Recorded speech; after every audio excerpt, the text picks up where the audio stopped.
తరగతిలో media industry, cinema industry, print media, electronic media ఒకే సామాజిక వర్గంలోకి ఏ విధంగా వెళ్ళింది?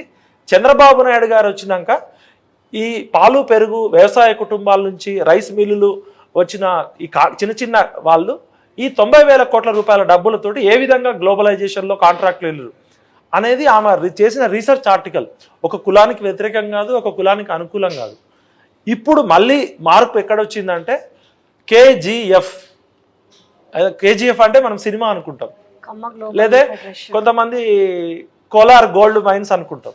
కానీ కమ్మ గ్లోబల్ ఫెడరేషన్ అనే ఒక మీటింగ్కి ముఖ్యమంత్రి గారు వెళ్ళి కమ్మవారు అంటే అమ్మవారు, విజయవాడలో పైన అమ్మవారు, కింద కమ్మవారు అని చెప్పారు. రేవంత్ రెడ్డి గారు ముఖ్యంగా ఒక ముఖ్యమంత్రి స్థానంలో ఉండి ఒక కుల సంఘం మీటింగ్కి వెళ్ళకపోవడం అనేది ఆయన విచక్షణ. ఇప్పుడు ఒక కుల సంఘం మీటింగ్కి వెళ్ళినప్పుడు ఇవాళ కొన్ని వేల కులాలు ఉన్నాయి, మరి అన్ని కుల సంఘాల మీటింగ్కి వెళ్ళాల్సి వస్తుంది.